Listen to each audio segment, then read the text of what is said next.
No one inside that dojo understood what they were about to witness. Not the students tying their belts.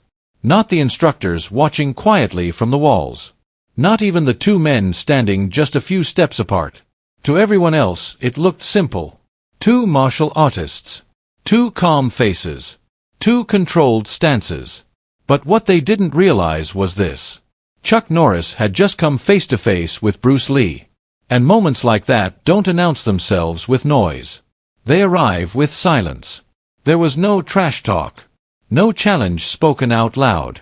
No cameras flashing. Just a shift in the air. People stopped moving. Breathing slowed. Even the sound of footsteps seemed too loud. Because everyone felt it. When two forces, shaped by years of discipline, suddenly occupy the same space. Chuck Norris stood grounded, composed, his posture firm but relaxed. A man known for power, precision, and control. Across from him stood Bruce Lee. Still. Focused. His eyes sharp, his presence quiet but overwhelming. He didn't need to say a word. In that moment, no one was thinking about movies. No one was thinking about fame. They were thinking about one question. What happens when unstoppable discipline meets unmatched speed? The room didn't feel like a dojo anymore. It felt like a threshold. A line between what people thought they understood about strength and what they were about to learn. Because this wasn't going to be a fight driven by ego.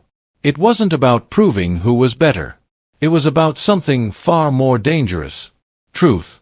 And when two men like Chuck Norris and Bruce Lee stand face to face, seeking truth rather than victory, the outcome doesn't shock people because of violence. It shocks them because of what doesn't happen next. The dojo felt calm that afternoon, almost routine. Sunlight slipped through the high windows, cutting long lines across the wooden floor. The faint scent of sweat and polish hung in the air, familiar and comforting. Students moved through their warm-ups with quiet focus, adjusting stances, stretching muscles, rehearsing techniques they had practiced hundreds of times before. To them, it was just another day of training. Soft commands echoed from the instructors. Feet slid across the floor. Fists snapped through the air and stopped precisely where they were meant to. Discipline ruled the room. Everything was controlled. Predictable. Chuck Norris had been there for a while. He stood off to the side, observing more than participating, his presence steady and composed. There was no need for him to announce himself. His reputation already spoke for him.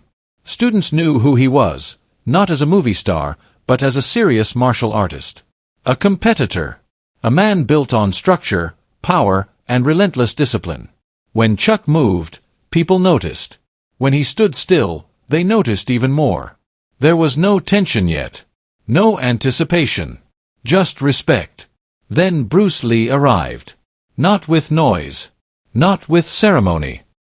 He walked in quietly, almost unnoticed at first, carrying himself with a relaxed ease that made him seem smaller than he was. But something shifted the moment he crossed the threshold. Conversations softened. Movements slowed. A few students paused mid-stretch without realizing why. Bruce didn't scan the room. He didn't look for attention.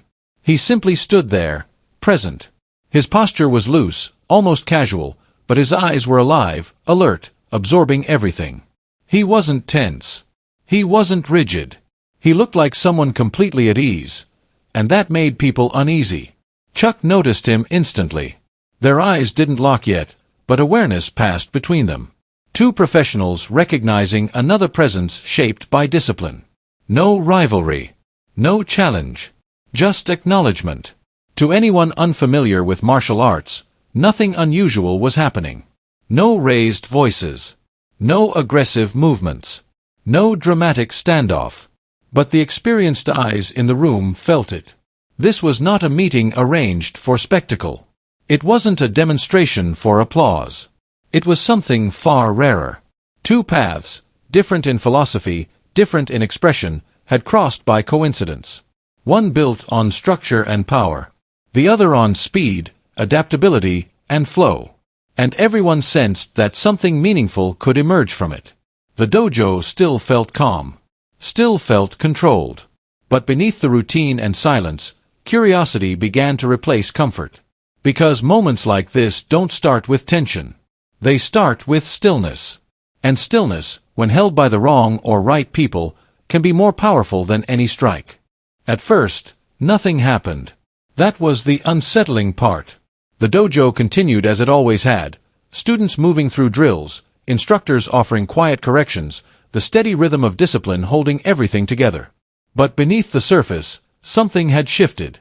The air felt heavier, as if the room itself were holding its breath. Chuck Norris stood near the edge of the floor, arms relaxed at his sides, his posture firm but unforced. He wasn't staring. He didn't need to. Years of training had taught him awareness without tension. He could sense Bruce Lee's presence without looking directly at him. Bruce stood a short distance away, appearing almost detached from the room. His shoulders were loose. His breathing steady. If anyone had judged him by posture alone, they might have mistaken him for a casual observer rather than a martial artist capable of redefining the art itself. But then Bruce shifted his stance, just slightly. It wasn't a challenge. It wasn't a signal. It was instinct. Chuck noticed immediately. Not because the movement was dramatic, but because it was precise. Intentional. A small adjustment in balance that revealed complete control over his center. Chuck turned his head and their eyes met for the first time. The room seemed to dim.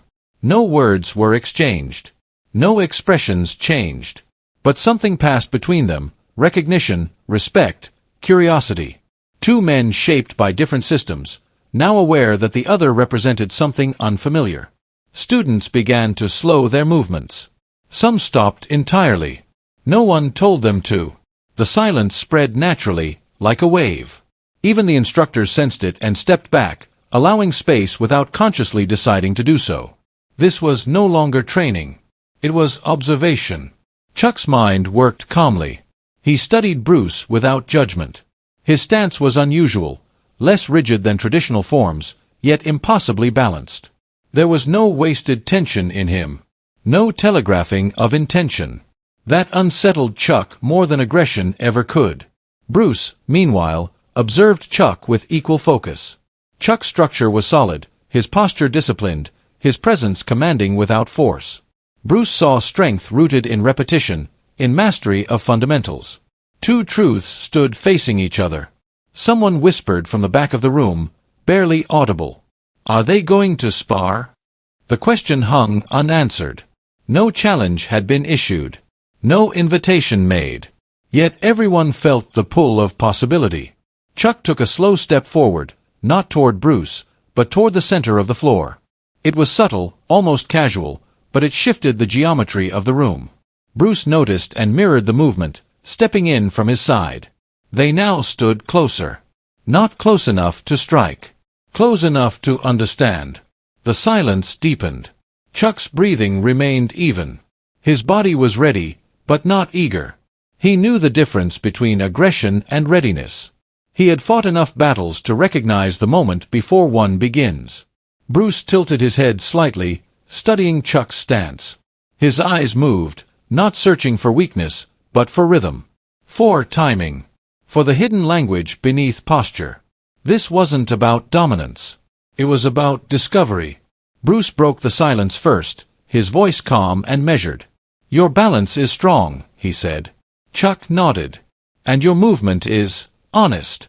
A faint smile touched Bruce's lips, not pride, but appreciation. That exchange did more than any strike ever could. It confirmed what everyone in the room had already begun to realize. This wasn't going to be a fight driven by ego or spectacle. This was two craftsmen examining each other's work. Students leaned forward without realizing it. Some held their breath. Others felt a strange mix of excitement and reverence. They weren't witnessing a clash. They were standing at the edge of understanding. Chuck adjusted his stance slightly, not to attack, but to reveal readiness. Bruce responded in kind, his weight shifting effortlessly, as if gravity itself cooperated with him. Every movement was deliberate. Every pause intentional. The dojo felt smaller now, tighter, as if the walls themselves were listening. Then Bruce raised his hands, not in a guard meant to threaten, but in an open, exploratory position. Chuck mirrored him, disciplined and controlled. No bell rang. No signal was given. Yet everyone knew. The moment had arrived. Not the moment of impact, but the moment before it. The moment where choice matters more than force. Where awareness outweighs speed. Where mastery reveals itself not through violence, but through restraint. And in that charged stillness, before anything physical occurred, something extraordinary happened. They both understood the same truth at the same time. This encounter was not about proving who was greater. It was about learning what was possible. The silence stretched. Not awkward. Not empty. It was heavy with intention. Chuck Norris held his stance, feet planted firmly against the wooden floor. His posture reflected years of structure, discipline carved into muscle memory. He could feel the room behind him, the students, the unspoken expectations pressing softly against his back. He had stood in moments like this before. Moments when people waited to see power displayed. Moments when restraint felt almost unnatural. But this moment was different. Across from him, Bruce Lee remained fluid, relaxed, as if he were standing near water rather than on a training floor. There was no tension in his shoulders, no stiffness in his hands. Yet Chuck sensed it, potential coiled beneath ease. Chuck's mind began to weigh options, not out of fear, but responsibility. He could engage. A controlled exchange. Clean technique. Nothing reckless. The kind of demonstration that would leave students in awe. He knew how to do that. He had done it before. His training had prepared him for precision under pressure. But something inside him resisted the idea. Because this wasn't a challenge issued in arrogance. It wasn't an ego-driven test. This was a meeting of philosophies. Chuck realized that any strike thrown here, even a restrained one, would be misunderstood by those watching. They would see speed and power, but not the thought behind it. They would cheer the movement, not the meaning. And that troubled him. Bruce, meanwhile, felt a similar tension, though it took a different shape. He could feel the energy in the room, the anticipation, the hunger for action. He had seen it many times before. People expected him to be fast, to be explosive, to prove something. But Bruce had outgrown that need. To him, fighting was never the goal. Expression was. Understanding was. Truth in motion. He studied Chuck carefully, noticing the stillness beneath the strength, the discipline that refused to rush. Bruce respected that deeply. He saw in Chuck a man who had earned his control, not borrowed it. Bruce understood something in that moment. If he attacked, even lightly, the room would learn the wrong lesson. They would focus on who landed first, who reacted faster, who looked more dominant. But dominance wasn't mastery. Mastery was choice. Chuck exhaled slowly, grounding himself. He felt his weight settle evenly. His eyes never left Bruce, but his focus shifted inward. He wasn't preparing to strike. He was preparing to decide. The question wasn't whether he could engage. It was whether he should. Bruce sensed the shift instantly. His own stance softened even further, signaling openness rather than aggression. It was an invitation, but not to fight. To understand. The instructors along the walls exchanged glances. No one spoke. No one dared interrupt. This was no longer a class. It was a lesson unfolding in real time. Chuck straightened slightly and lowered his hands, not dropping his guard, but easing it. The movement sent a quiet message through the room. This is not about force. Bruce responded with a subtle nod. Acknowledgement. Respect. In that shared moment, both men reached the same conclusion from different paths. Violence here would add nothing. Control would teach everything. Chuck spoke first, his voice calm, measured, carrying without effort. There's nothing to prove here. The words settled into the room like weight. Bruce smiled, not broadly, not triumphantly, but with quiet agreement. Exactly, he said. The goal isn't to win.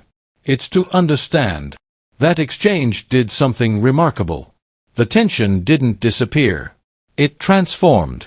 What had felt like a coiled spring now felt like clarity. Students who had been holding their breath finally exhaled, though many didn't realize they had been doing it. Chuck felt a sense of relief, not because the confrontation had been avoided, but because the right choice had been made. Bruce felt the same. They both recognized that true mastery wasn't demonstrated by action, but by restraint. By the ability to stand at the edge of possibility and step back, not out of fear, but wisdom. Chuck extended a hand, not as a challenge, but as a gesture of mutual respect. Bruce accepted it. No applause followed. No cheers erupted. And yet, something profound had occurred. A lesson had been delivered without a single strike thrown. Because sometimes the most powerful moment in any confrontation isn't what you do. It's what you choose not to do. Even after the tension eased, no one moved. The dojo remained suspended in quiet attention, as if the room itself refused to break the moment. Chuck Norris and Bruce Lee stood facing each other, not as opponents, but as two minds aligned by curiosity. The decision had been made. There would be no fight. But that didn't mean there would be no exchange. Bruce shifted first, rolling his shoulders lightly, testing the space between them. It wasn't an invitation to strike. It was an exploration, of distance, of rhythm, of awareness. Chuck noticed instantly and adjusted his stance, grounding himself without tightening. They began to move. Slowly at first. A step forward. A shift of weight. A change in angle. To an untrained eye, it might have looked like nothing at all. But the experienced students felt it immediately. This wasn't choreography. This was communication. Bruce lifted his hand, not in attack, but in demonstration, and traced a short, efficient path through the air, stopping inches from Chuck's shoulder. The movement was smooth, almost effortless, yet impossibly fast. Chuck didn't flinch. He responded by pivoting slightly, redirecting the imaginary line of force with minimal motion. No block. No clash. Just economy. Bruce's eyes lit with interest. They continued. Bruce tested range. Chuck tested structure. One flowed, the other anchored. Where Bruce circled, Chuck remained centered. Where Chuck held ground, Bruce adapted. It became clear, this was not about who could overwhelm the other. It was about revealing truth. Bruce paused and spoke softly, more to the room than to Chuck. Speed doesn't come from moving fast, he said. It comes from removing what's unnecessary. Chuck nodded. And power, he replied, comes from alignment, not force. They demonstrated as they spoke. Bruce moved again, this time faster, his hand flicking toward Chuck's centerline, stopping just short. Chuck countered not with resistance, but redirection, his body turning just enough to nullify the path. Gasps rippled through the students. No one had ever seen movement this clean, this precise, this respectful. They weren't watching a contest. They were watching two philosophies overlap. Bruce stepped back slightly and motioned for Chuck to advance. Chuck complied, stepping in with controlled intent. Bruce flowed around the motion, not retreating, not attacking, simply existing where Chuck was not. Time seemed to slow. Every action was intentional. Every response thoughtful. This was mastery in its purest form. At one point, Bruce stopped again and smiled faintly. "You're very solid," he said. "Most people confuse that with being slow." Chuck returned the smile. "And most people confuse speed with being reckless." Laughter rippled softly through the room, not from humor, but recognition. They finished the exchange without ceremony. No final pose. No dramatic ending. They simply returned to neutral stances, breathing steady, eyes clear. The room felt different now. Lighter. Smarter. Students stood in silence, knowing they had witnessed something rare. Not a demonstration meant to impress, but one meant to educate. Chuck and Bruce turned slightly toward the room, not addressing them directly, yet offering a lesson nonetheless. What they had shown wasn't technique. It was restraint. Awareness. Understanding. And in that moment, everyone present realized something profound. True mastery doesn't seek to dominate. It seeks to reveal. The dojo did not erupt into applause. That alone said everything. Students remained still, many of them unsure how to respond to what they had just witnessed. They hadn't been given a winner. They hadn't been shown a dramatic finish. No one had been knocked down. No strike had landed. And yet, the room felt fuller than it had moments before. Chuck Norris and Bruce Lee stood quietly at the center, their breathing steady, their expressions calm. There was no triumph in their posture. No satisfaction born from dominance. What they shared was something far more subtle, mutual understanding. An instructor finally stepped forward, breaking the silence with a measured breath. He didn't clap. He didn't speak loudly. He simply nodded, as if acknowledging a truth that needed no explanation. Training resumed, but it was different now. Students moved more slowly, more thoughtfully. Techniques were no longer rushed. Every stance carried intention. Every strike stopped with purpose. The echo of what they had seen lingered in every movement. Chuck watched from the side, arms loosely crossed, reflecting. He had spent years building strength through structure, through repetition, discipline, and control. What he saw in Bruce that day didn't challenge his path. It refined it. Bruce's fluidity had shown him that power could exist without rigidity. That adaptability wasn't weakness, it was intelligence. Chuck realized that mastery wasn't a destination. It was a process of constant adjustment. Bruce, meanwhile, gathered his things quietly, preparing to leave without ceremony.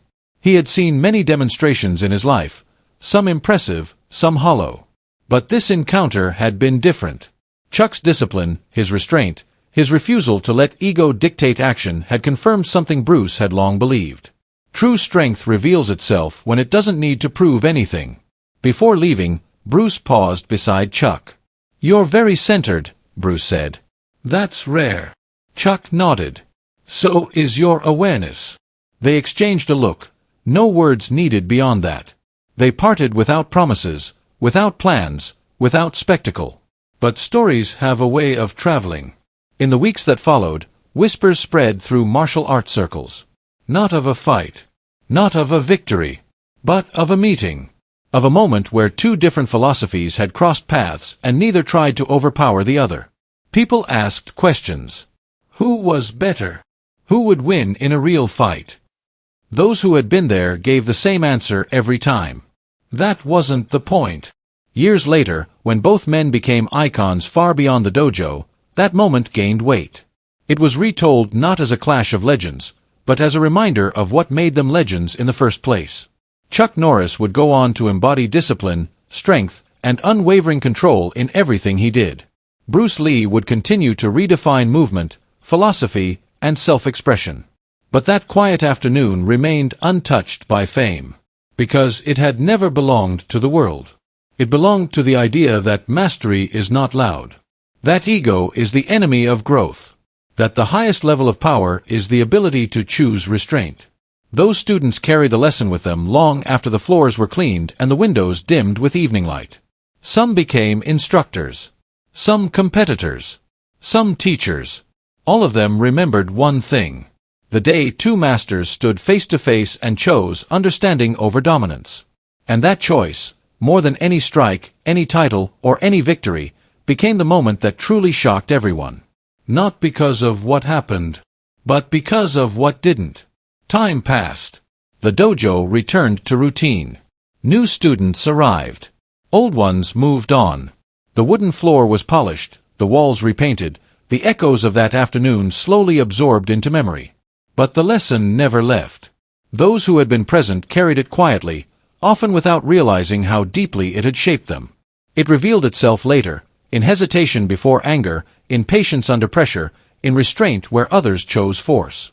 Because what they witnessed that day was not just a meeting of two men. It was a demonstration of what mastery truly looks like. Years later, Chuck Norris and Bruce Lee became symbols far beyond martial arts.